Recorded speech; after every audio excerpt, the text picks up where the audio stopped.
So yun, good morning mga tropa, no? Nandito tayo ngayon sa kahabaan ng Rojas Boulevard at pupuntahan tayong mga tropa dyan sa Las Piñas. So wala lang, gumawa lang ako ng video, as I always do. Meron talaga ako laging ginagawang year-end video.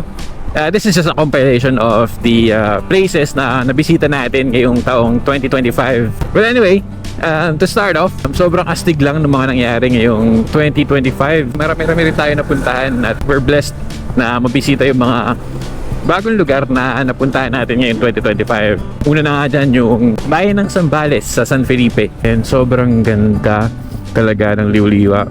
Na-experience natin yung activities like yung ATV. Then after Zambales, pumunta rin tayo na bandang south, no, ng Manila, which is sa Quezon, Real Quezon. Nagkaroon na tayo ng short ride kasama natin si Tres the Vlogger. Nabisita natin yung Balagbag Falls, and nabisita rin natin yung isang bridge doon na first time lang din natin pupuntahan na pwede pala siyang tambayan, no? Maliban sa mga beach, meron din palang ilog. Ito yata yung Lubayat Bridge na nabisita natin. Meron silang mga cottages doon na ino-offer na pwede kayo magpahinga. Kung gusto nyo lang umiwas sa dagat muna ng Real, gusto nyo yung tamang chill lang na vibe, so sobrang solid. So yun, after Real Quezon, bumaba pa tayo farther south. Pinuntahan natin yung Pagbilao Quezon naman. Nabisita natin yung Isla Chica, na isa sa mga magandang spot pag pupunta kayo ng probinsya ng Quezon. Ang ganda ng dagat, saktong-sakto sa mga gusto mag-beach camping. Binisita natin yung mga cove nila doon and yung sandbar. Yun, nabisita natin yung isang sandbar nila doon. Sobrang astig, ganda, no? White sand. Talaga namang iba ang sunrise kapag ka nasa beach ka. Then after ng Pagbilao, tinry naman natin yung second North Loop natin. Sobrang solid na itong North Luzon Loop. Binisita rin natin yung mga magandang spot sa Isabela at sa Nueva Ecija. Yung mga rolling hills nila, yung dalawang probinsya na yun, may mga rolling hills pala sila na napakaganda. Sarap lang sa feeling na yung dating dinadaan-daanan mo lang pag umakit ka ng norte, ngayon hinihintuan mo na dahil meron palang magagandang mga tanawin, meron magagandang spots na pwede mong bisitahin, makapag-relax, kung gusto mong makakita ng mga scenic views. After nun, napuntahan naman natin yung Little Baguio dito sa may KM90, yung botanical garden nila dyan.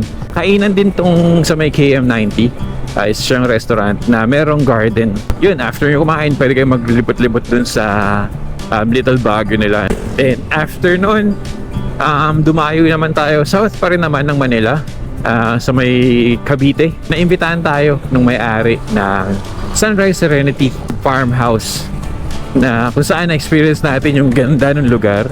Kung naghahanap kayo ng mga places to celebrate birthday, reunions with friends, or anything na kaya mag-occupy ng 22 to 25 packs, itong Sunrise Serenity's farmhouse, sobrang solid. Meron silang pool, sa labas merong mga kubo, may basketball court, volleyball court, and ang tahimik ng lugar, no? Kasi looban talaga siya. It's a privilege na imbitahan tayo ng may-ari.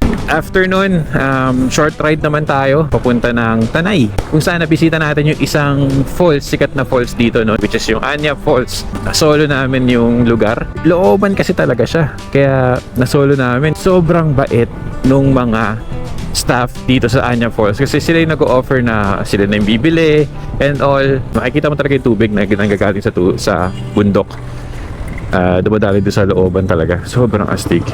So yun, dami kong sinasabi noon, tapos papasok na pala tayo ng Las Piñas. Well, anyway, sobrang astig kasi talaga yung mga napuntahan natin. Isa pa sa mga napuntahan natin is yung General Nakar. Ito talaga medyo dulo. Napuntahan natin yung Masanga Point. Wala talaga kaming specific spot na pupuntahan doon. As in, pupunta lang kami doon para tignan yung Masanga Point, since dulo na nga siya ng Quezon, or almost dulo na ng Quezon. And yeah, sobrang ganda sa Masanga Point. Yung dagat, sobrang payapa. Plus, nabisita rin natin yung mga river.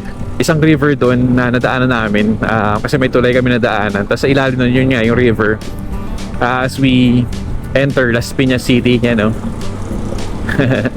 So nadaan namin isang river doon. Naligo din kami, nag-stop kami bago kami umuwi, no? Kasi sobrang linaw ng tubig, ang lamig, sobrang refreshing. Siguradong babalikan pa natin yun para mag-camp ulit and ma-experience iba namang part, iba namang river dun sa General Nakar. Sobrang astig. So yun, after natin dayuin yung batuhan ng general na car, binalikan naman natin yung batuhan ng ang Masinloc Zambales, which is yung sa Cotto Mines naman. Iba pa rin talaga ang ganda ng Cotto Mines. Na-experience ulit natin na mag-camp overnight kasama yung mga tropa. This is one of the best spots dito sa Zambales, maliban sa liwa-liwa, sa mga beaches. Kung naghanap kayo ng ilog naman, isa tong Cotto Mines sa dapat nyong puntahan. And marami pang magandang ilog dito na hindi pa natin napupuntahan. And hopefully next year, 2026 is mapuntahan natin. Then after natin mag-Zambales, nabisita natin yung isang campsite dito sa Tanay ulit. Dito sa Green Heights campsite. Isa rin sa mga solid camping site dito sa Tanay. Ang maganda rito is that hindi sila nagpapapasok ng walk-in. Dapat talaga magpapabook kayo kasi limited lang yung slots na pwede mag-camp or inaalaw nila mag-camp sa campsite nila, which is good, no?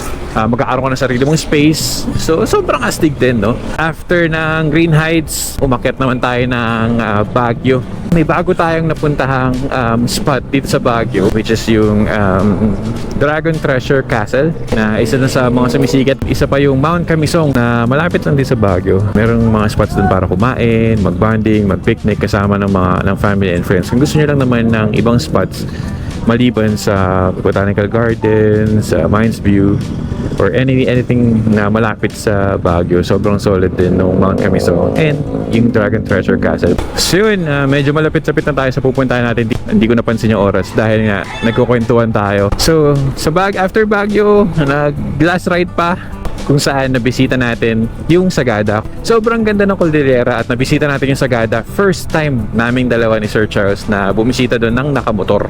Yung mga views sa Sagada, sa Banawe, Rice Terraces, kung saan kami nag-stop over. And after Sagada, bumaba naman tayo ng Ilocos Sur sa may Cervantes, Suyo Cervantes Road, na isa sa mga historical na daan. Ito rin yung tinatawag nilang Besang Pass. Isa na siya sa mga spots dito sa Ilocos Sur na binibisita ng mga motorista, ng mga turista. Meron pa nga spot dito na hinintuan namin para wala lang kasi to appreciate Ilocos Sur. Hopefully, hoping na sa 2026 marami pa tayong mapuntahan, mga bagong lugar na hindi pa natin napupuntahan. Talaga namang napakaraming magandang lugar sa Pilipinas na pwede natin bisitahin. Maraming salamat sa suporta ngayong taon, sa pagpapanood, patuloy na panonood ng videos natin. Hope to see you on the next videos na gagawin natin sa 2026 sa mga lugar na bibisitahin natin. Yeah, marami pa tayong bibisitahin sa Pilipinas dahil sobrang ganda ng Pinas. At marami pang lugar dito na hindi pa natin napupuntahan. Iba talaga ang ganda ng Pilipinas. Again, sobrang salamat. Ingat sa lahat ng mga nasa biyahe, sa mga tropa nating gala dyan. Ride safe sa mga nagmumotor. And yeah, I'll see you guys on the next video.